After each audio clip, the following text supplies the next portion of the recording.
Good morning. Well, here we are in my house, our first Facebook Live broadcast. What's old is new again.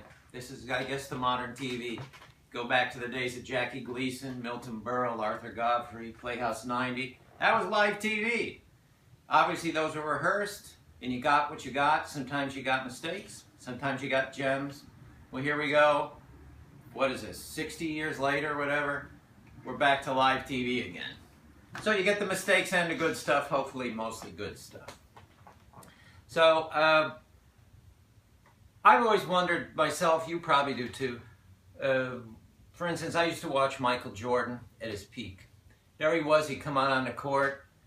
He was dominating everybody, especially when he came here to New York and steamrolled the Knicks every time they came. That was sweet. But I always wondered, what does this guy do during his day? What does he do for his training? What does he eat? What's he like? All we saw was the end product on the court. So that's what this is. A lot of people ask me, what do I do? So I'm going to show you what I do a typical day in the day of Robert Troch, me. And we're going to start first thing in the morning. That's where you should start. It's actually a very important part of your day. Getting yourself set, checking what happened yesterday, getting yourself ready for today. So my alarm just went off a few minutes ago. We had to get up and get this broadcast ready. So I didn't just wake up, but a few minutes ago I did. And so here's what I do. My alarm goes off. And first thing I do, before I sit up, here I am, laying in the bed. I will reach over. I have an app on my phone that I take my resting heart rate. Now I used to do this, I learned this trick, I don't know, 25, 30 years ago. When I was a competitive runner, I would take my resting heart rate every morning. I was training hard. It would tell me if I was overdoing it. It would tell me how I needed to train that day. Did I always follow it? Well, I was a stubborn runner. I didn't always, and I paid for that over the long run. Now I do. What does your resting heart rate tell you? It tells you maybe what happened the day before. Like yesterday I had a workout, I ran around a lot, maybe I didn't drink enough water, a lot of things, a lot of factors. And if my heart rate's a little high, it'll tell me what to do today. My exercise today might just be active recovery. Maybe if it's too high, there will be no exercise at all. So you're going to have to do this yourself. Take your resting heart rate for about a week to find out what your baseline average is. Mine is around 52, 53. Back when I was running, it was like 38, 40, 42, right in there. So it was pretty low. But now at age 56, I'm around 52. I use an app called Heart Rate. You can see here. And here's how it works. Put your finger on the camera lens. It takes the pulse in your finger. And sometimes it's slow getting started. It's looking for it. As you can see, I've been up and around. It's showing my heart rate already at 77, 78. But as I said, it was about 56 this morning. So as you can see, it's a lot higher after just moving around and doing stuff already. It's about 20 beats higher already. So that's why you have to take it first thing before you even sit up, reach over, get the phone, lay here, and take your heart rate. If you don't have an app on your phone, you can do it the old-fashioned way like I used to do. Find your pulse with your first two fingers. It's underneath your thumb on this side of your wrist. I can feel it right there. Or look up here in your throat, find the artery there. There it is, I can feel it beating. And then look at your clock for 1 minute, or use the clock on your phone, and for 1 minute, count how many beats you have. That's the way I did it for years. But the phone is pretty amazing. That app is, and it's pretty accurate, to tell you the truth. Just for your finger, it's pretty amazing. So what else I do? Part of being younger than you were last year is your sleep. How good do you sleep? Just like exercise, it's quality. It's not just how long you sleep, how well do you sleep. So a lot of things can interfere with your sleep. First of all, you can see there's a lot of light coming in through these windows. It's a well-known fact through studies that light, and not just through windows, but even light through a clock, like this one, in your room, can actually disrupt your sleep. Believe it or not. I know it sounds weird, but it's true. So I use a sleep mask. This one is getting kind of old. I gotta get a new one, I think. But I just wear the sleep mask and it blocks out almost all the light. Now, not everybody likes wearing the sleep mask. I don't have a problem with it. And it really does help me, especially when I didn't wear one. Light would come in and wake me up and I couldn't go back to sleep. Also, here in Brooklyn, it gets pretty noisy. So I often wear a pair of earplugs to help block out at least some of the noise. There's a lot of traffic going by, sirens, garbage trucks, anything to help eliminate things that will interfere with my sleep. So that's that part. Now, before I sit up, I always do breathing exercises. If you watch videos, you've seen me talk about belly breathing, so I won't go over all that here. Here's what I do. This is all using your diaphragm to breathe with. So when inhaling through your nose, exhaling through your mouth. So what I'll do is, I'll inhale, and I'll start inhaling at the top of my head, and I'll work all the way down to the bottom of my feet. And as I inhale, segment by segment, I will tense the muscles all the way down to my feet, like so. So it'll go. Like I feel it getting tense here now. Now I'm tensing my abs, hips, legs, feet. Then when my inhale's done, I exhale through my mouth and relax, travel back up my body to the top of my head. I'll do that 2 or 3 times. Then I'll reverse it and start down at my feet. I'll inhale and tense the muscles as I inhale. All the way up to the top of my head. And then exhale all the way to the bottom of my feet. Then I go back to the top of my head again, and this time I inhale, but instead of tensing as I inhale, I relax as I inhale. And then tense as I exhale, traveling back up to my head. So I'll do this, and then I reverse that and do the same thing at my feet. So I do each direction about 2 or 3 times. So it just looks like this. It's hard to see it on camera, but I'll do it for my feet first. Inhale, relax.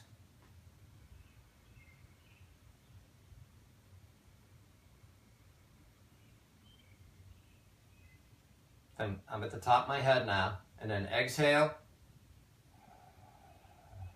I'm tensing muscles as I travel down to my feet. Do this as many times as you want.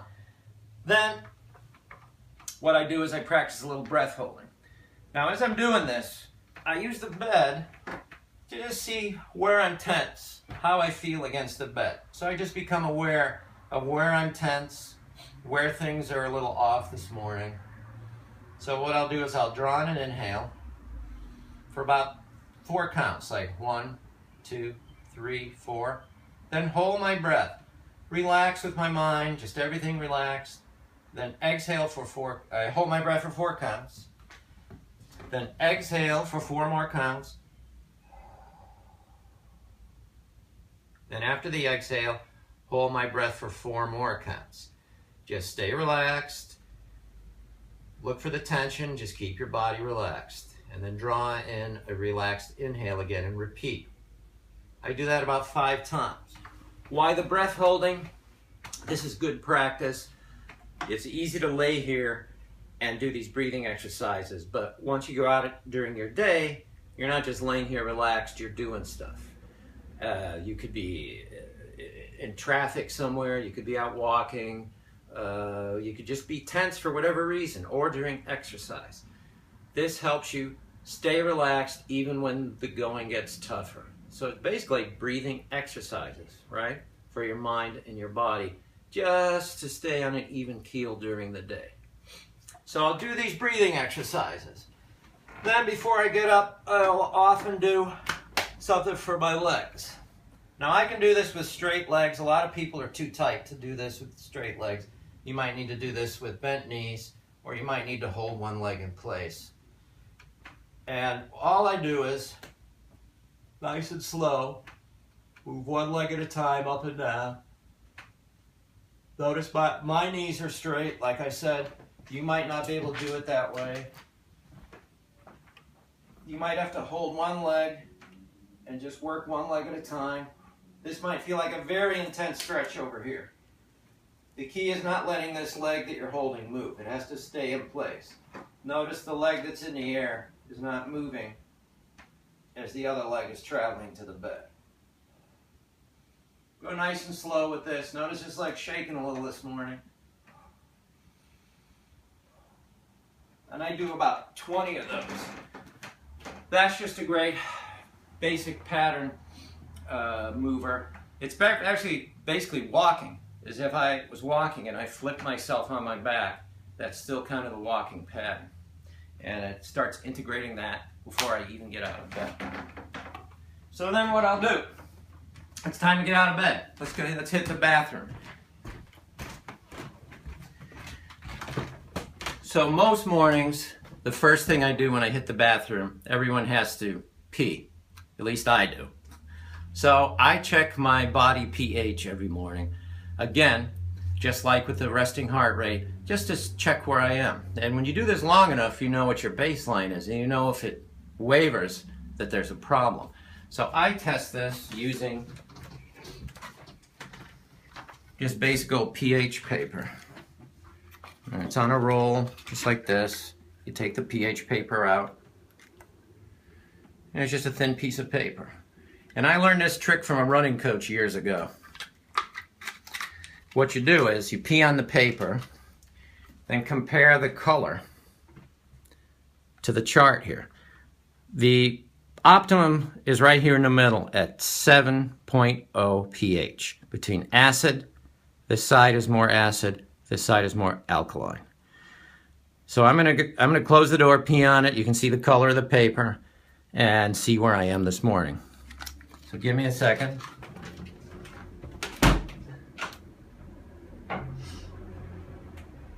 Be out in a minute.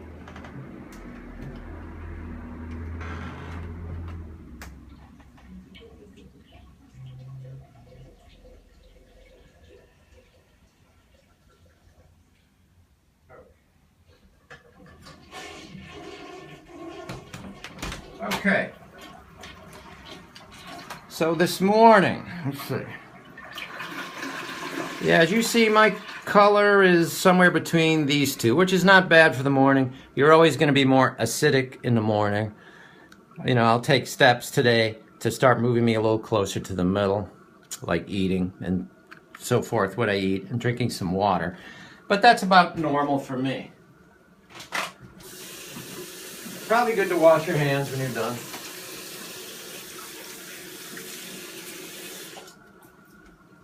Then what I'll do next is, again, morning you start just detoxifying a little bit. So during the night, your body's detoxifying all night.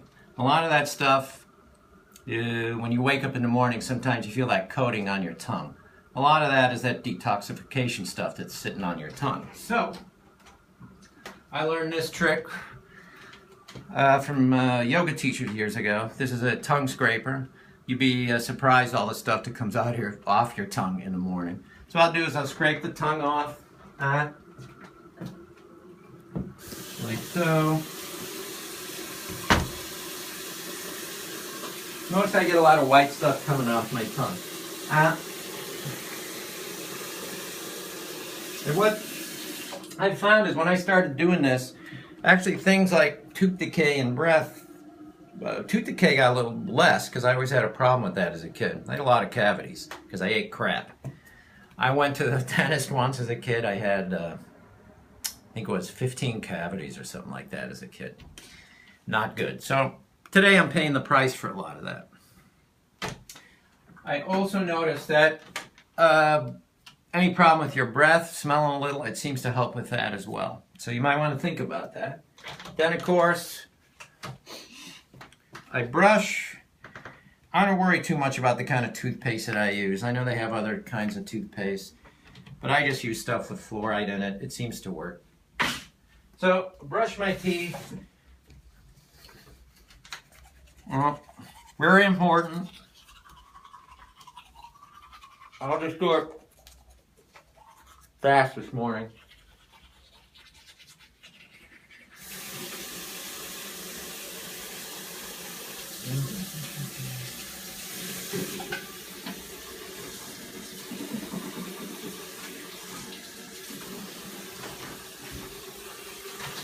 You actually get to sit here watching me brush my teeth.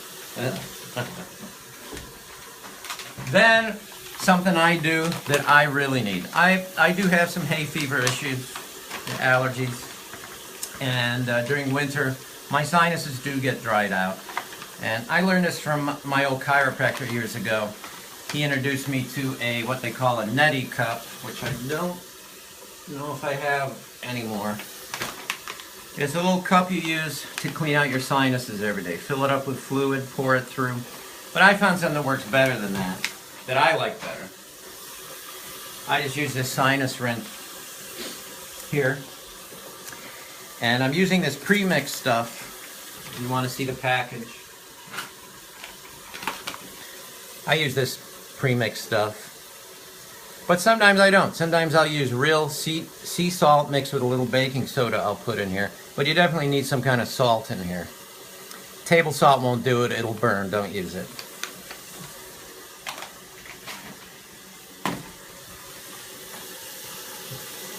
Best to have warm water to pour in your nose, by the way. I found that this helps during winter. Less colds, less problems, less sinus headaches, because I would get those. Fill it up. Shake the bottle up. Now comes the gross part. I'll put it through my left nostril. The fluid comes out my right side. Just squeeze the bottle. There it goes.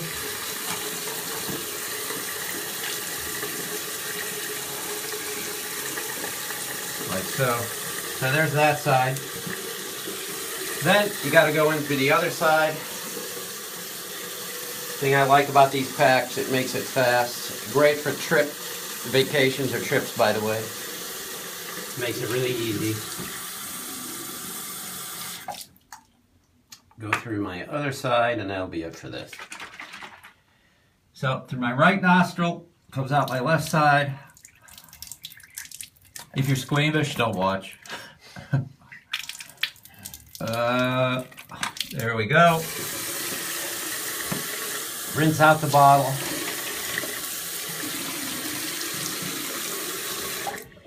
And then comes my favorite part. You get to blow. So use your abs, blow a few times.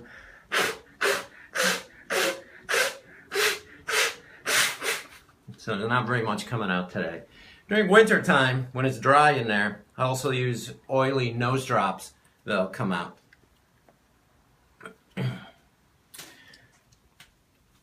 So, once I'm done with that, I go straight into here. And I get some exercise. I've always been a believer that exercise will help almost any problem.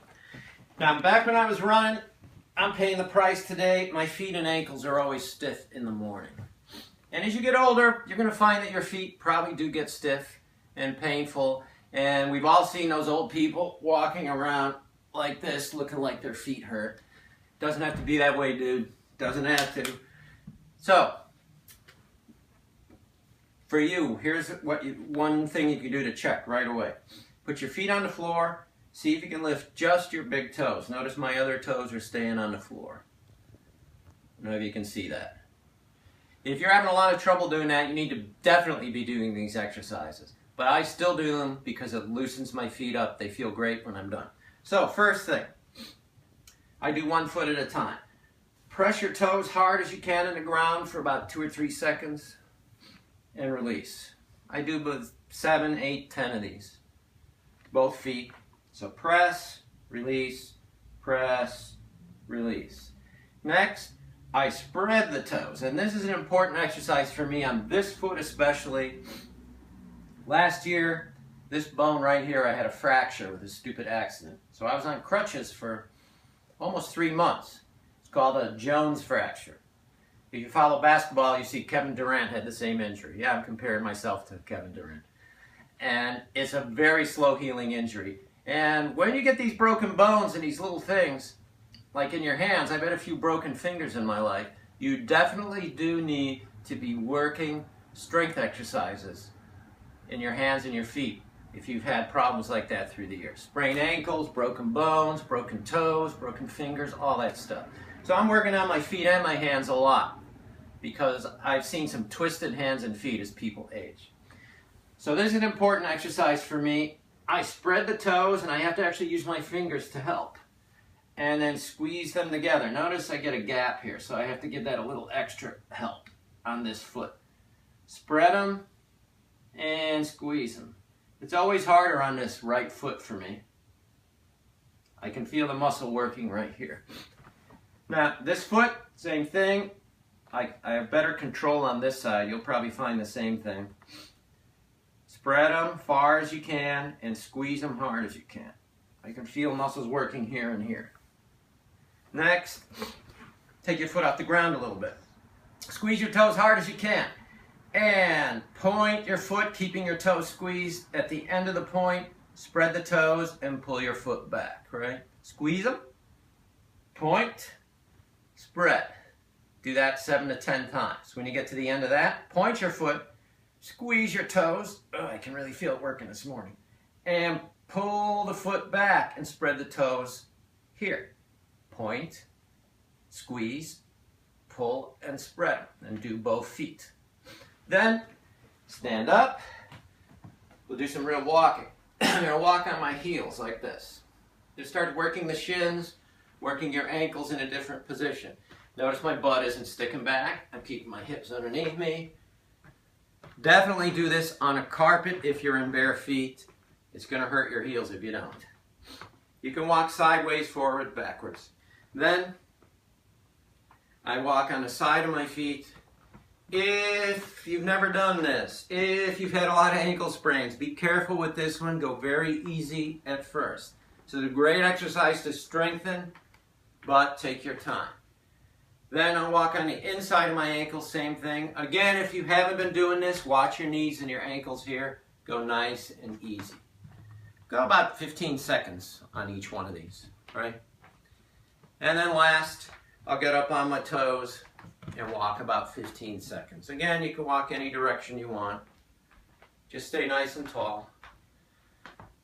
And there we go. Wow, my feet are much looser now. You know, wearing shoes, especially restrictive loafers and shoes all day will really kill your feet. Get the shoes off when you get home and do some of this stuff. Believe me, your feet will thank you. So, my heart rate was a little high this morning, 56.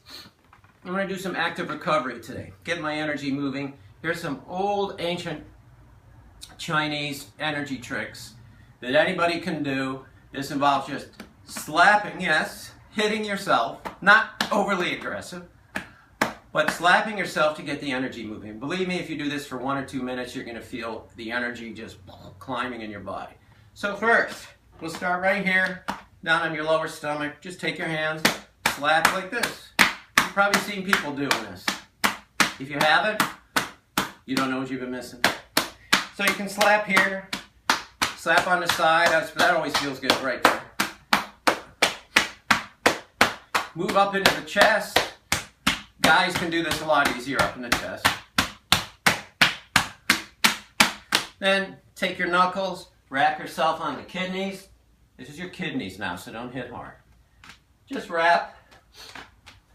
I do about 20 times, 20 to 30 times in each part.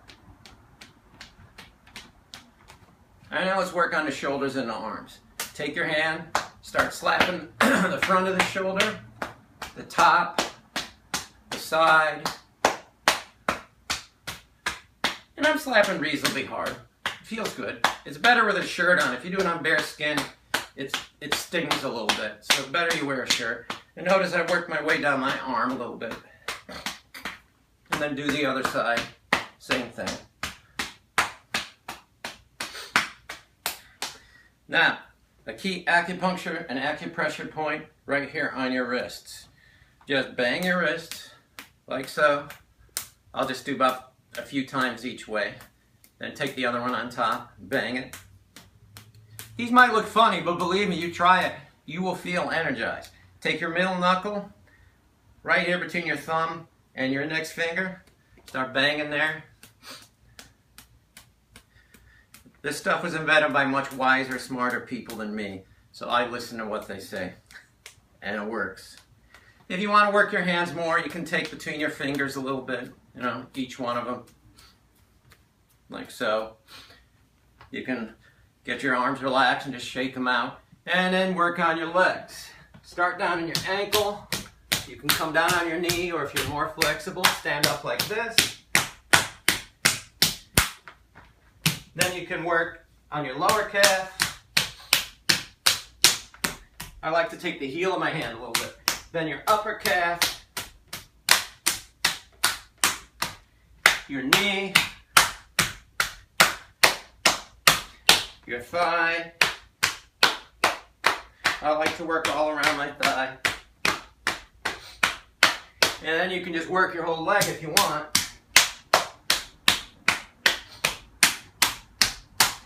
Do both legs. There's also some facial stuff you can do. You can go up and down the side of your nose like this. The ears and the scalp are great, by the way. You can, here's the ear one.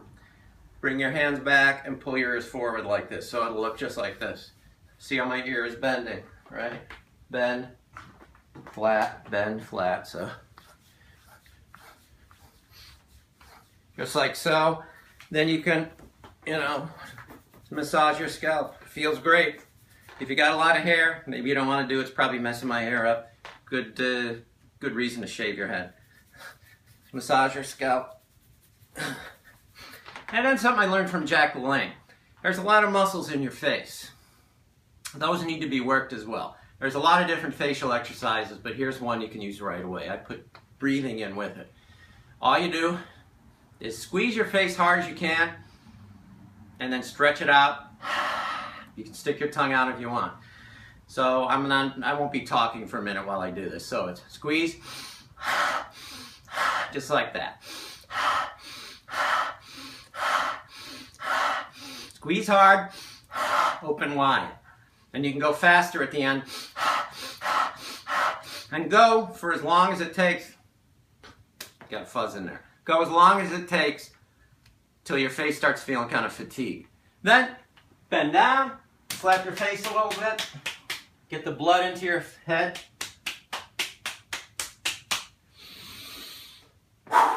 And I'm kind of ready to go. I have some water sitting here that I put out earlier. Have a big glass of water in the morning. Hydrating first thing in the morning is very important. It might even be one of the reasons why your pH is off, or your heart rate is off, or you didn't sleep well. Hydration is very important. So I have some water, and next what I'll do is I'll head into the kitchen. I'll show you what I do for breakfast, or what I put in my body first thing in the morning. This was Facebook Live. This was our first one. It's Saturday morning, so maybe you're not even awake. Maybe you had a rough night last night. It was Friday. I hope you weren't out too late. I wasn't. But back in my day, believe me, I spent a lot of Fridays, Thursdays, Wednesdays, Tuesdays, very late. So, have a great weekend. Let me know if any of this works for you, if you have any questions, and I will see you next week. I'm headed to the kitchen.